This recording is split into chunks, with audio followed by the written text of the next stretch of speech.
I think learn. So like what I've seen really good product managers do is they all stop and think, right? And it sounds really, really basic, but I feel like we get caught up in the motions of what we do so much that not enough people just say, where are we now?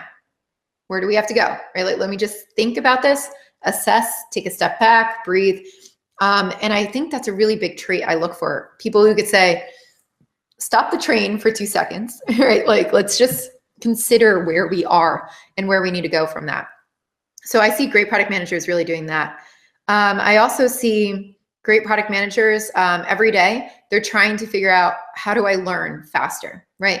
How do I get more information? How do I understand the data? How do I get the right data? They're always constantly looking at ways to stay connected to their customers, stay connected to the data and the feedback coming in so that they can make decisions from that.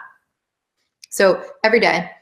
I also see them explaining. So they come into their teams with their developers, they work closely with them. They don't go like hide in a corner or on an executive floor, right? They're sitting with their teams and they don't mind sitting there and explaining why. They don't mind giving them context. When I used to sit with my teams, I would say, hey, I like went on a user interview yesterday and this is what I learned, right? And we don't have to have a formal meeting. We don't have to do that. I could just sit around lunch, tell them. I could sit next to them. I could Slack it to them, you know.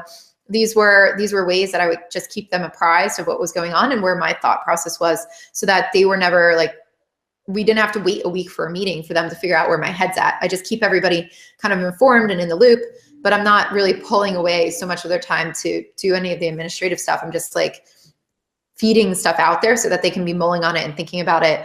And they could be coming up with the ideas as well.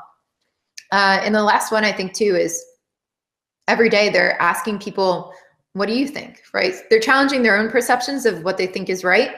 And they're going to the team. And when they're stuck, they're saying, I'm stuck, guys, you know, what do you think? What should we do? What direction should we go in? Do you have any more information? What can we learn? What can we do better? And they're seeking feedback and they're seeking advice and direction and other things from other people, not just themselves. They're not holding it all inside and trying to make those decisions. They're being honest and humble, and they're including people in their process. And I think that really gets a lot of buy-in, and it helps them with the influence piece of being, you know, noted in the company as somebody who's, you know, a team player and somebody who's smart. People want to work with those types of people. They don't want to work with people who are know-it-alls.